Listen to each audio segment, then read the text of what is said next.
October 1781, Yorktown, Virginia.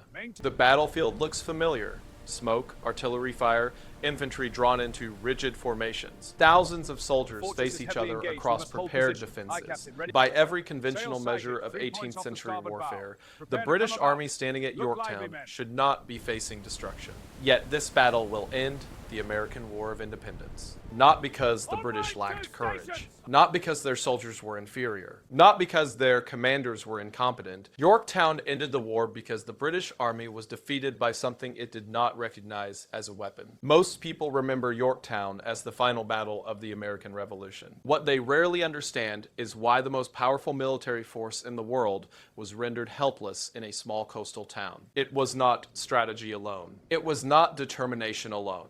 And it was not chance. The outcome of Yorktown was decided by a specific force, one that operated beyond the battlefield itself, one that removed every option the British command relied on to survive. To understand how this happened, the story must begin not with gunfire, but with power, and where that power truly resided in the 18th century. By 1781, the American War of Independence had already dragged on for 6 years. On paper, the outcome should have been clear. Britain was the dominant global military power of the era. Its army was professional, disciplined, and experienced in large-scale European warfare. Its officers were formally trained, its supply systems were established, and above all, Britain possessed the most powerful navy in the world. That navy was not simply a fighting force. It was the structure that made British warfare possible. It moved troops across oceans, supplied distant armies, protected coastal strongholds, and, when necessary, extracted forces before defeat became irreversible. The American side had none of this. Most American soldiers were militia.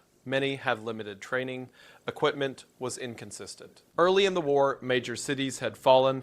New York was lost. Philadelphia was occupied. Entire American armies had been forced to retreat or dissolve. For years, the rebellion survived, but it did not dominate. From a strategic standpoint, Britain did not need to decisively crush the Americans everywhere. It only needed to avoid catastrophic loss while political pressure in the colonies exhausted itself. That was why Yorktown mattered so little, at least at first. To British planners, Yorktown was a temporary position, a coastal base, a place to consolidate forces, not a place to gamble the war. As long as the sea remained open, no British army was ever truly trapped. That assumption had held true across the empire. At Yorktown, it would prove fatal. In 1778, the war changed. France formally entered the conflict on the American side. To many observers, both then and now, this moment is treated as a simple increase in manpower and supplies. More soldiers, more muskets, more funding. That interpretation is incomplete. France did send troops. France did provide weapons. But none of those alone explain why the British position at Yorktown collapsed so completely. What France brought to the war was not just reinforcement. It brought a different level of warfare. For decades, France had fought large-scale European conflicts against equally powerful rivals.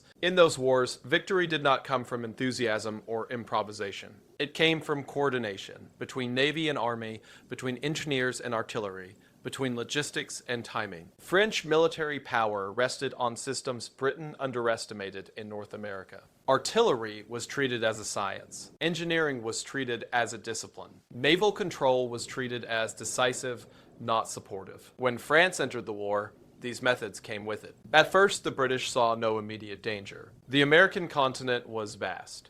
British naval superiority still seemed secure. No single colonial port appeared capable of becoming a strategic trap. That confidence depended on one condition: that Britain would continue to control the sea. Yorktown would be the moment that assumption failed. In the summer of 1781, General Charles Cornwallis moved his army into Virginia. He was not retreating. He was repositioning. Cornwallis had spent months campaigning through the southern colonies. His army was experienced, disciplined, and still confident. When ordered to establish a secure coastal base, he chose Yorktown deliberately. Yorktown sat on a narrow peninsula between the York and James rivers. The position limited land approaches and allowed strong defensive works to be constructed quickly. Most importantly, it offered direct access to the sea. To Cornwallis, this mattered more than the fortifications themselves. The British way of war assumed that no army positioned on the coast was ever truly in danger. If pressed, the Royal Navy could resupply the garrison, reinforce it, or evacuate it entirely. Siege warfare only worked if escape routes were closed, and Britain did not believe that could happen in Virginia. Cornwallis began fortifying Yorktown with confidence. Trenches were dug, redoubts were constructed, artillery positions were prepared. The town was turned into a defensive stronghold designed to hold out until naval support arrived. What Cornwallis did not know was that Yorktown's greatest advantage, the sea, was already being targeted. While British engineers strengthened the land defenses, British strategy continued to rely on a single assumption: that control of the sea was guaranteed. That assumption was already collapsing. At the same time Cornwallis was fortifying Yorktown, George Washington was doing something the British did not expect. He was lying openly and deliberately. Washington's army was encamped near New York, facing a large British force that had occupied the city since 1776. For months, Washington had signaled that New York remained his primary target. The British believed this. Their intelligence confirmed it.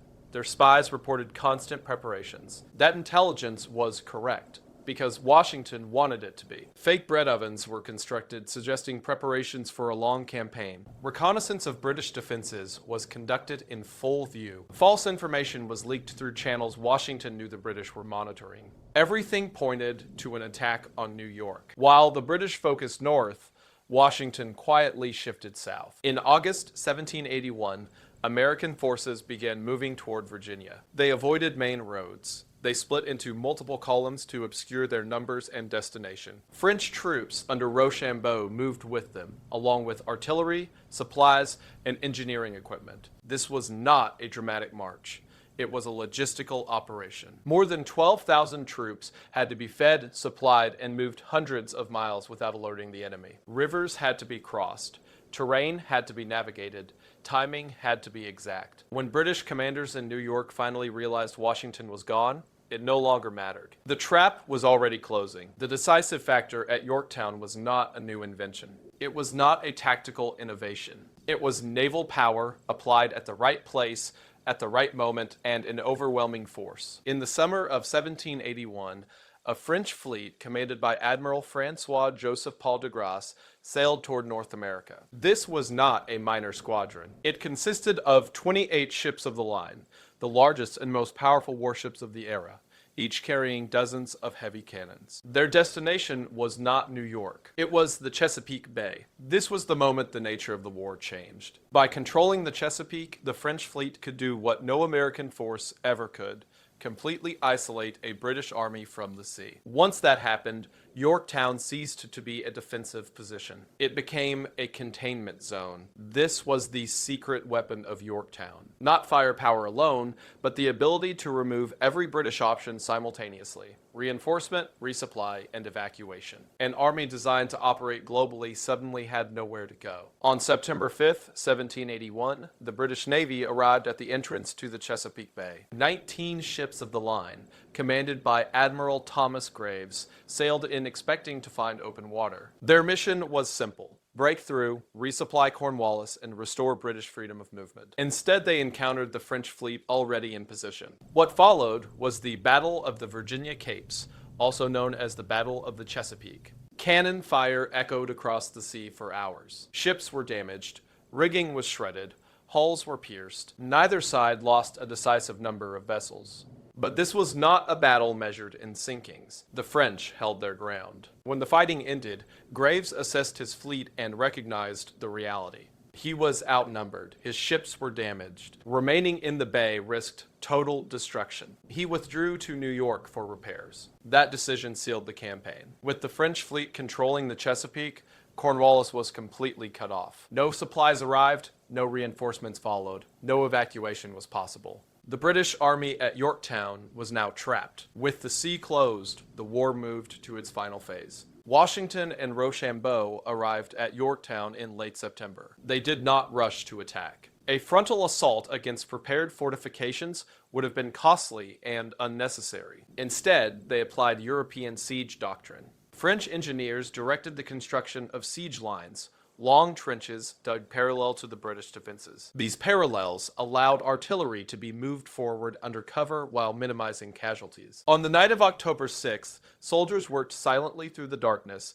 carving the first parallel into the earth. Once in place, the artillery followed. French siege guns were heavy, precise, and expertly handled. Cannons, mortars, and howitzers were positioned methodically. Their crews calculated angles, powder charges, and trajectories with mathematical precision developed through decades of European warfare. On October 9th, the bombardment began. British fortifications started to collapse under sustained fire. Guns were destroyed. Positions were abandoned. Mortar shells fell vertically into trenches, killing and injuring soldiers who had nowhere to hide. This was not a contest of courage. It was a contest of preparation, training, and industrial capacity, and the British were losing it rapidly. By mid-October, the British position at Yorktown was already collapsing. Constant artillery fire had destroyed many of Cornwallis's guns. Fortifications were crumbling. British gunners were outmatched and increasingly unable to respond. To complete the siege, the Allies needed to advance a second parallel even closer to the main defenses. Two obstacles remained. Redoubt 9 and Redoubt 10 were small but heavily defended British fortifications positioned outside the main line. As long as they held, the second parallel could not be completed. They had to be taken by force. On the night of October 14th, 1781, Washington ordered simultaneous assaults. American troops, led by Lieutenant Colonel Alexander Hamilton, attacked Redoubt 10. French troops attacked Redoubt 9. To preserve surprise, the attackers were instructed not to fire their muskets. This would be a bayonet assault. The attacks were fast and brutal. Under fire, Hamilton's men reached the fortifications, scaled the defenses, and overwhelmed the British garrison in hand-to-hand combat. At the same time, the French attack succeeded with disciplined precision. Within half an hour, both redoubts had fallen. With their capture, the second parallel was completed. Allied artillery now sat so close to the British lines that Cornwallis's position was no longer defensible. After the loss of the redoubts, Cornwallis faced reality. He could not break through the Allied lines on land. He could not receive help from the sea. His fortifications were in ruins. His men were exhausted, hungry, and increasingly sick. Disease spread through the crowded defenses. Drinking water was contaminated. The bombardment never stopped. Cornwallis attempted one final escape. On the night of October 16th, he ordered his army to evacuate across the York River, hoping to move north and regroup. Boats were prepared. The first wave crossed successfully. Then the weather intervened. A sudden storm struck the river, scattering the boats and making further crossings impossible. The men who had crossed were forced to return the next morning under artillery fire. There were no options left. Yorktown was no longer a battlefield. It was a sealed chamber. On the morning of October 17th, 1781, a British drummer appeared on the ruined fortifications, beating the call for parley. A white flag followed. Cornwallis requested a ceasefire to negotiate surrender terms. Washington allowed negotiations to proceed, but the outcome was no longer in doubt. On October 19th, British troops marched out of Yorktown to surrender their weapons. They passed between two long lines of Allied soldiers, Americans on one side, French on the other. Cornwallis did not appear in person. Claiming illness, he sent his second-in-command to surrender on his behalf. British troops were denied the honors of war. Their band played a tune remembered as "The World Turned Upside Down." More than 7,000 British soldiers became prisoners. The most powerful empire in the world had lost an entire army. The war itself was not yet formally over, but its outcome was decided. The surrender at Yorktown was a military event. Its impact was political. When news reached London, support for continuing the war collapsed. Parliament no longer believed victory was possible at an acceptable cost. The British government fell soon after. Although fighting would continue in limited form, Britain never launched another major offensive in North America. The war was effectively over. 2 years later, the Treaty of Paris formally recognized the independence of the United States. British control of the 13 colonies ended, and a new nation entered the international system. The consequences did not stop there. For France, Yorktown was both a triumph and a warning. French financial support for the American war effort strained the monarchy's resources. French officers returned home carrying ideas about liberty, representation, and popular sovereignty. Within a decade, France itself would face revolution. For Britain, the defeat forced reassessment. The empire survived, but it adapted, shifting toward different forms of colonial control and political management. Yorktown altered global balance, not through conquest, but their demonstration.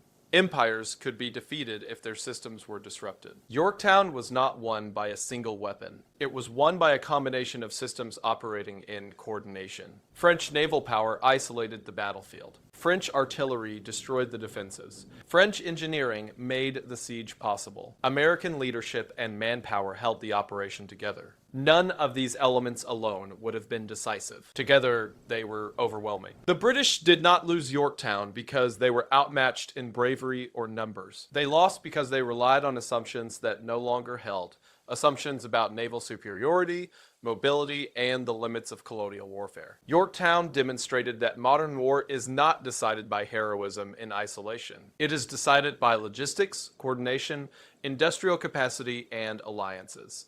Above all, Yorktown showed that power does not reside only in armies and weapons. It resides in systems and in the ability to bring those systems to bear at the right place and time. That is why Yorktown ended an empire's war.